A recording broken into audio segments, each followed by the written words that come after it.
Icera-inĩ rĩake kaunti-inĩ ya Pokot ya ithũĩro, minista wa ũgitĩri wa thĩinĩ Kithure Kindiki athũrimĩte waki ũrĩa ũrathiĩ na mbere wa thukuru iria ciathũkangĩtio nĩ itoi cia ũici wa mahiũ gĩcigo-inĩ kĩu.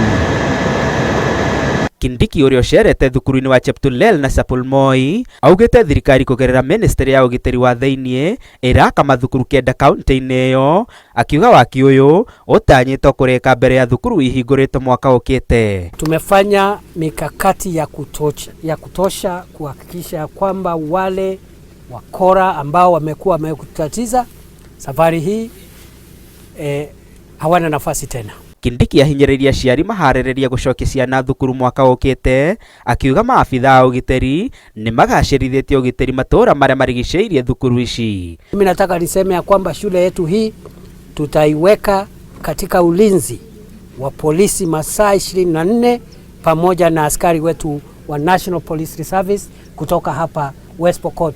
Na kuona gĩcigo kĩa Pokot ya ithũĩro gĩkoretwo na ũhagũku wa ũgitĩri kwa ihinda iraya, ũndũ ũrĩa ũhinyĩrĩirie aciari aingĩ, Kindiki augĩte thirikari ĩrĩ na mũbango wa kũheaga arutwo aya irio rĩrĩa me thukuru. Wakati watoto wanarudi shule, hiyo tarehe tumesema tarehe 8, tarehe 9, serikali ya Kenya itatoa chakula ya kutosha ya kusaidia wanafunzi wapate chakula the whole term, the whole year, mpaka siku ingine huko wakati mutaanza kulima mashamba yenu na kupata riziki yenu. Oho, augĩte mathukuru maya marĩ na arutani a kũigana hamwe na indo ingĩ iria irabatarĩkana gĩthomo-inĩ. Tumeongea na idara ya walimu ama tume ya kuajiri walimu, walimu wote watarudi, na kama kutakuwa na sababu tutaongeza wale walimu wako hapa. Ngĩribotera Inooro TV, njĩtagwo Abdulhakim Gashago.